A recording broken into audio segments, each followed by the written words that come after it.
নমস্কার, পরিবর্তন news channel আপনার স্বাগত আছে। চ্যানেলকে সাবস্ক্রাইব ও লাইক, কমেন্টস, শেয়ার করুন। আজকে আপডেট মথুরাপুর লোকসভা রায়দিঘি বিধানসভা আসন মজবুত করার লক্ষ্যে সংগঠনকে সংগঠিত হয়েছিল। কোহিনুর শেখকে প্রার্থী হিসেবে নাম ঘোষণা করলেন এমআরএম পশ্চিমবঙ্গ রাজ্যের সৈয়দ আলী আফজাল চাঁদ এবং রাষ্ট্রীয় আহ্বায়ক মোহাম্মদ আফজাল। এমআরএম রাজনীতি, হিংসা, ভেদাভেদ, রং পরিবর্তন হবে পশ্চিমবঙ্গ রাজ্যের এবং উন্নতি হবে। সংখ্যালঘু সম্প্রদায়ের বিকাশ নিয়ে আলোচনা করা হয়। কোহিনুর শেখ রাষ্ট্রীয় মুসলিম মঞ্চ পশ্চিমবঙ্গ মহিলা আহ্বায়ক এবং ঘোষিত প্রার্থী বলেন, আমাদের লিটিল বাহিনী করে ব্যবহার করা হয়েছে। এইবার রায়দিঘি বিধানসভা আসনে নির্বাচন 2021 বদল হবে, বদলাভ হবে পশ্চিমবঙ্গ সরকার। রায়দিঘি বিধানসভা আসন মজবুত করার লক্ষ্যে সংগঠন এবং জনগণেরকে বার্তা দিলেন কোহিনুর শেখ। ঘোষিত প্রার্থী উঠে যাবো, এগিয়ে চলো। আলী আফজাল চাঁদ রাজ্য আহ্বায়ক মুসলিম রাষ্ট্রীয় মন বলেন, এবার উন্নয়ন হবে, বিকাশ হবে, সব রাজনীতি চলবে না। মিমকে বহিরাগত পার্টি বলা হয়েছে। ভারত মাতা কি জয় কথা বলছে না এমন পার্টি পশ্চিমবঙ্গ প্রশ্ন চিহ্ন আছে।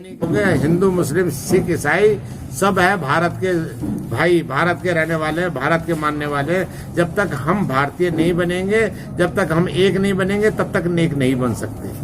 हम लोगों ये जो है ना राजनेताओं की एक चाल है कि हम लोगों को बांट के रखना, लेकिन मुस्लिम राष्ट्रीय मंच और भारतीय जनता पार्टी वो है जो संगठित रखना चाहती है। वो हिंदू और मुसलमान की बात नहीं करती। आज देखो आपके देश के प्रधानमंत्री को देखते हो ना, हमारे आदरणीय नरेंद्र मोदी जी को, वो क्या करते हैं कि वो कभी कहते हैं मुसलमानों के लिए आपने क्या किया। वो कहते हैं मुसलमान के नहीं, मैं देश के लिए करता हूँ, और देश का भाग है मुसलमान। मुसलमान इस देश का हिस्सा है। मैं देश के लिए काम करता हूँ, देश के लोगों के लिए काम करता हूँ। मैं किसी हिंदू और मुसलमान के लिए काम करता। मैं हिंदुओं के लिए भी काम नहीं करता, मैं मुसलमान के लिए काम नहीं करता। जो भारतीय है, मेरे देश के हैं, मेरे देश के निवासी है, मेरे देश के नागरिक है, मैं उनके लिए काम करता हूँ। मेरे जितने भी योजनाएं बनती है वो देश के लिए योजना बनाती है। इसी वजह से उस योजनाओं के आधार पर आप देखो ना, यहाँ पे जितनी भी योजनाएं आती है तृणमूल की वजह से यहाँ पे दीवारें खड़ी करती है, जिसकी वजह से वो योजनाएं यहाँ तक काम नहीं करती। जो 2000 रुपए अगर किसान को पूरे देश के मिल रहा है, तो यहाँ के किसान को 2000 रुपए क्यों नहीं मिलना चाहिए? 6000 रुपए साल क्यों नहीं मिलना चाहिए था उनको? लेकिन तृणमूल कांग्रेस ने धोखा दे रखा है। इस किसान को भी दे रखा है, मुसलमान को भी दे रखा है, हिंदुओं को भी दे रखा है, अलग अलग बांट के। हम चाहे किसान है, चाहे व्यापारी है, चाहे मजदूर है, चाहे हम आम नागरिक है, चाहे हिंदू है, चाहे सिख है, चाहे ईसाई है, हम सब भारतीय हैं। हमारा एक ही लक्ष्य है, हम सब भारतीय, और हमको भारतीय होना, भारतीय के लिए ही काम करना, और भारत ही हमारा सबसे बड़ा लक्ष्य है। असल धरती पर जो है ना, वो है जो खेत में काम करता है। किसान वो नहीं जो जमीन का मालिक है, किसान वो है जो खेत में काम करता है। ये सरकार और हमारा एक ही लक्ष्य है। वो जो आखिरी व्यक्ति है जो खेत के अंदर हल चला रहा है, वो आखिरी व्यक्ति जो खेत के अंदर बीज डाल रहा है, वो आखिरी व्यक्ति जो खेत के अंदर पौधे उगा रहा है, खेत से बड़ा खेती कर रहा है, उसके तक इस देश की योजनाएं पहुंचनी चाहिए, भारत की योजनाएं पहुंचनी चाहिए। और मैं आपको आपके माध्यम से कहना चाहता हूं कि ये दिन आप और हमारी जिंदगी में आपको देखने का मिलेगा। वो आखिरी व्यक्ति जो है उसको भी उसका लाभ मिलेगा, ये मेरा वादा है। वो है किसान, सबसे बड़े किसान वही है। ये तो किसान, ये जमीन होल्डर है, जमींदार। झगड़ा किस बात का था? जमींदारा और किसान का। जमींदारा टूटा, लेकिन किसान आज भी वहीं खड़ा है, मजदूर है आज भी। हमें उसको, मजदूर को किसान बनाना है। मजदूर शब्द उसके आगे से हटाकर उसे किसान बनाना है। जो लोग किसान बने हुए और कभी खेत के अंदर जाते भी नहीं, वो लोग किसान बने हुए, वो मोर्चे में बैठे हुए हैं। जो खेत में कभी जाके देखते नहीं कि आज खेत में क्या है, क्या उगाया है, क्या नहीं उगाया है, उनको पता ही नहीं है। देखिए, रंग सब अल्लाह ताला के, ईश्वर के है। कोई एक रंग, किसी का हरा भी रंग अल्लाह का है, तो वो जरा केसरिया रंग भी अल्लाह का है। सब रंग आप देखो, हमने भी तो केसरिया डाल रखा है। अगर ये अल्लाह का ना होता तो मेरे पटके मेरे उसमें क्यों होता? तो ये रंगों में जो बांटने वाले लोग हैं ना, ये ना तो सच्चे मुसलमान है, ना सच्चे भारतीय है, ये सब देश के गद्दार है। ये सब हम लोगों को रंगों में बांटकर, हम रंगों में राजनीति करते हैं। हम रंगों की राजनीति नहीं करने देंगे। ये सारे रंग हमारे हैं। अगर हरा हमारा है तो ये केसरिया भी हमारा है, नीला भी हमारा है, पीला भी हमारा है। सारे रंग हमारे हैं। कोई रंग किसी के मजहब का नहीं होता। कोई तो इसलिए रंगों की राजनीति करने वाले वो कभी ना तो अपनी कौम के सगे हो सकते, ना देश के सगे हो सकते, ना ही अपने अगर राजनीति करेंगे तो वहां पे भी सगे नहीं हो सकते। इन लोगों को हमने खदेड़ना है, निकालना है, ये समझ लीजिएगा। देखिए, ऐसा है, मैं आपको सच बताऊं कि हम वो चिराग जलाना चाहते हैं, वो दिया जला रहे हैं जो कभी यहाँ जला ही नहीं। ये दिया जो है कभी जला है क्या? सीपीएम का, ममता का, ये सभी इन्हीं के पीछे भागते थे, कांग्रेस का है। ये तो वो दिया है, वो चिराग है जो जिसकी रोशनी का सभी मजा लेंगे, जिसको कहते हैं भारतीय जनता पार्टी। मुस्लिम राष्ट्र मंच एक कोई राजनीतिक दल नहीं है, हम कोई अपना कैंडिडेट नहीं खड़ा कर रहे हैं, ना हमारा कोई ऐसा मत है, लेकिन ऐसा हर व्यक्ति जो इस देश के लिए लड़ सकता है, इलेक्शन लड़ सकता है, किसी जगह पर लड़ सकता है, तो हम उसके साथ खड़े हैं, उसको टिकट दिलाने में पूरा सहयोग करेंगे और टिकट दिलाकर लाएंगे और बाद में जिताने की पूरी कोशिश करेंगे। ये हमेशा खत्म हो जाएगी। देखिए मैं एक जमाने में जब यहाँ आता था, सीपीएम के जमाने में जब मैं यहाँ आता था, एक मरतबा इलेक्शन जिस दिन चल रहा था, मैं उसी दिन आया था, तो वहाँ पे जो है ना, जो बड़ी बड़ी कॉलोनियों के जो ताले लग जाते थे कि भाई तुम्हारा वोट डल गया, तुम बाहर आने की जरूरत नहीं। अब वो जमाना खत्म हो गया, गरीब भी वोट डालेगा तो अमीर भी वोट डालेंगे, सब वोट डालेंगे, सबका अधिकार है, ये जन्म सिद्ध अधिकार है और सब वोट डालेंगे। और जब सब वोट डालेंगे तो राजनीतिक हिंसा पर्याप्त समाप्त हो जाएगी। देख रहे हैं, देखिए ये मानसिकता पीड़ित मानसिकता, रोगी मानसिकता, ये जो मानसिकता किसी आवाज को, किसी एक आदमी को मारने से किसी की आवाज को दबाया नहीं जा सकता। अगर आप एक आदमी को मार के सोचते हैं, या आप जेपी नड्डा साहब को अगर जो आपने मारा, तो आप ये सोचते हो कि आपने बहुत बड़ा काम कर लिया। आप ये समझ लिए पता नहीं कितने जेपी नड्डा खड़े हो जाएंगे इस देश के अंदर, है, तुम उस आवाज को दबा नहीं सकोगे मारने से। देखिए आप जितने भी आप किसी दरख्त को काटेंगे ना, उतनी शाखें उसके अंदर बुलंद होती रहती है, बढ़ती रहती है। तो इसलिए कोई मारने से किसी का हल नहीं है। आप आइए, ये तो डेमोक्रेसी है, इसमें सबको अधिकार है, आप जीतेंगे, आप हाँ, मुस्लिम राष्ट्रीय मंच अगर आपके बीच में आज है तो यकीनन अमित शाह ने जो झंडा बुलंद किया 200 प्लस का, तो उसको हमने जब एक जमाना था ना 2014 में, उन्होंने बुलंद किया था बीजेपी वालों ने 272 प्लस है जी, हमने 300 प्लस करके लाए। वो 300 प्लस कब हुआ? जब मुसलमानों ने वोट दिया। अब ये जो 200 प्लस है ना, ये 200 प्लस भी जब ही आएंगे जब मुसलमान यहाँ पर वोट देंगे, और हम उसी काम के लिए आए हैं कि मुसलमान आगे बढ़कर वोट दे, भारतीय जनता पार्टी को जिताए। 200 से प्लस ज्यादा आएंगे तो यकीनन वो देश की जीत होगी।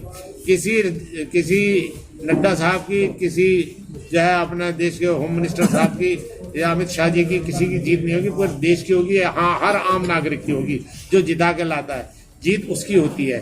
लेकिन जो है ना, आज जो है ना, जीत उसकी हो और उसको उसका फल भी मिले, इसका काम मुस्लिम राष्ट्र मंच करेगा, आपको मैं वादा करता हूँ। एक बात मैं जो बता रहा हूँ ना, इसके अंदर जो इलेक्शन हुआ, देखो एक बात सुनो, ये जो है ना, अब ऐसी इसको जब ये कहा कि भारत माता की जय कहो, तो वो कहता मादरे वतन हिंदुस्तान जिंदाबाद। अब मादरे वतन हिंदुस्तान जिंदाबाद अगर उर्दू में कहोगे और उसको हम भारत माता की जय कहेंगे तो क्या फर्क पड़ जाएगा? दोनों शब्द एक ही है। लेकिन इसने कहा कि मैं भारत माता की जय नहीं कहूंगा। एक बात सुनो, आप पूरे बंगाल के अंदर देखो, कोई मादरे वतन हिंदुस्तान जय नहीं कहता, जिंदाबाद नहीं कहता, सब कहते भारत माता की जय।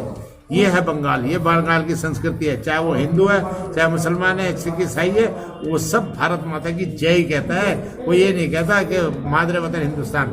हम पूरे हिंदुस्तान में जाते हैं, वहाँ मादरे वतन हिंदुस्तान कहा जाता है, लेकिन यहाँ पर सिर्फ भारत माता की जय, भारत माता की जय, इसके नारे लगते हैं। ये है बंगाल। यहाँ पे उसके AIMIM की जो है दाल नहीं गलेगी, ये ध्यान रखिए। देखुन, बांगलार बुके 35 বছর ধরে সিপিএম বাংলার মুসলমান থেকে শুরু করে সবাইকে জিলিপি ঝুলিয়েছে। কি না, রস পাবে, ওরা জিলিপি ঝুলিয়েছে আর মুসলমানদেরকে হত্যা করিয়েছে। বাস্তবে মুসলমানরা যে তিমিরে ছিল, যে গরিব ছিল, সেই গরিবই হয়েছে। শুধুমাত্র জ্যোতি বোসের ছেলে চন্দন বসু করোড়পতি হয়েছে। আজকে 10 বছর মমতা ব্যানার্জি বলেছিল মুসলমানদের উন্নতি করে দেবে, শুধুমাত্র ঈদের নামাজে আলহামদুলিল্লাহ ফি সাবিলিল্লাহ বলে আর হিজাব পরলে মুসলমানের উন্নতি হয় না।